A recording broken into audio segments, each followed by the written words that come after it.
Hello, my name is Robin Thomas, founder of Thomas Charities, a nonprofit, tax-exempt 501c3 organization and registered NGO in Uganda and soon in Kenya.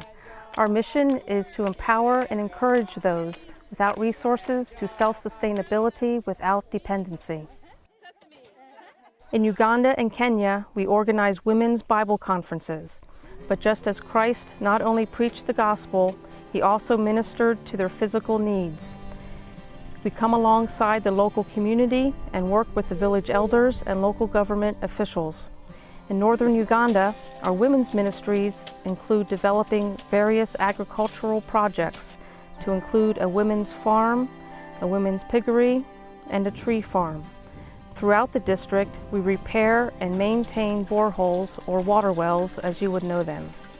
We give assistance to public schools in the form of building proper latrines, the supply of textbooks and school supplies, as well as sponsoring many local orphans to both primary and secondary schools. We also organize teacher training seminars. In all we do, we teach the Word of God, the hope of Christ, and teach biblical principles in daily life. When I visited this area of northern Uganda in 2010, I found a village filled with predominantly women, most who were widows, and very few men. These women were filled with hopelessness and despair. There was no camaraderie among them. Suicide and alcoholism was high. Most of these women had their husbands and children killed.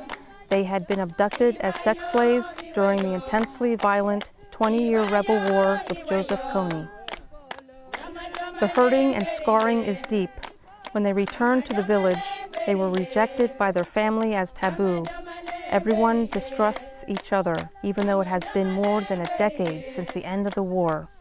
Let's hear some of their stories.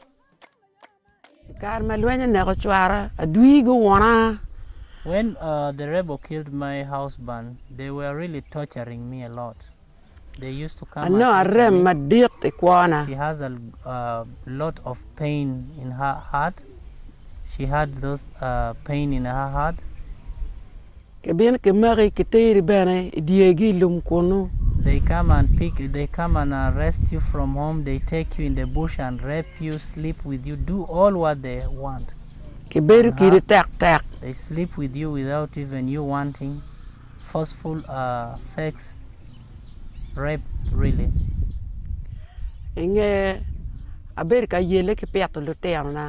After that, I was really there struggling, like taking care of my kids when they were still alive, and those things were happening to me.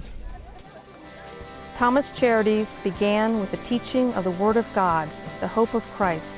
In 2012, our words became action as we developed a women's farm where they raise corn, a variety of beans and peanuts, sesame seeds, and more. You see, the women only had the small amount of land surrounding their hut to farm, a bare subsistence living. Today, there are about 120 women working and benefiting from the farm, and about 40 women involved with the piggery. Throughout Noya district, near Gulu, northern Uganda, Thomas Charities repairs and maintains 9 boreholes. Clean water is essential for the health and welfare of the community. The government won't maintain and rarely even drills a borehole for a community. The people who live mostly on a bartering system don't have the funds to repair a broken borehole, and definitely would never have the funds to drill one. The cost at a minimum is $6,000.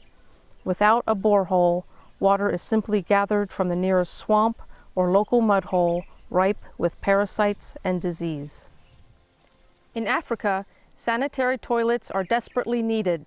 Each primary school has between 600 to 800 students.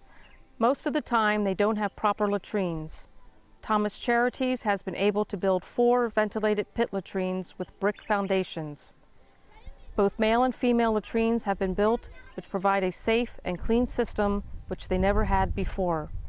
We work with the community as a part of our projects, and the school parents are the ones to dig the pit and provide the bricks.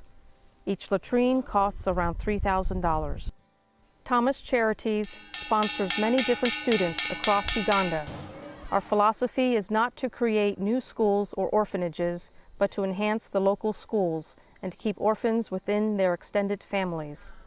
We sponsor many primary school orphans whose caregivers cannot support school fees for both their own children plus the orphans. Public schools are not free in Uganda. Thomas Charities also provides scholarships to 4 secondary school or high school students who attained high grades in order to qualify. One of those students is named Brian, who lives in a slum called Shaba, meaning a bad place. Brian lives with his mother and 4 siblings in the mud structure you see behind him. Each day he walks 3 kilometers one way to school. Let's listen to Brian as he talks about the impact of our ministry on his life. My name is Officer Brad. I'm a student of Mbali SES at 3B. I stay in Malukumba district, and this is our home, the house behind me. I thank Thomas Charities for supporting me all the way from S1, because they got me in after my primary 7 exams. I hope to become a doctor in the future with their support, and I hope to benefit from beneficiaries.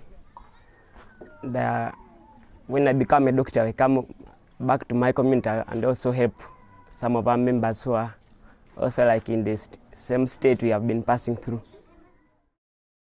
In the Karamojo region, we sponsor several deserving students to higher education and biblical training. Karamojo is a desolate region in northeast Uganda where any education is culturally forbidden. One of the students we support in this region is James, who is now receiving training from Trinity Biblical Institute. His village is deep in the bush, where most of the people have no education but are supportive of James, who is now coming back to the village to share what he has learned in his studies. Now let's hear from James as he shares what it has meant to him and his family. I'm a brother James. I'm welcoming Thomas Charity here in this place. This is our home. I am a student of TV High. This is the place where I'm staying. Where we are right now is our family, where my mother is, and she's staying is around. Our village is called Arumacholi. I am a Karamojo, and I'm very happy with the support of Thomas Charity, which they giving to us in Bible studies. That's TV High. And where I'm thanking these people so much, they have given me a knowledge on how to use the Bible to make my people to change in this community. We hope that this presentation has given you a glimpse of the many different ministries that make up Thomas Charities. Thank you for watching.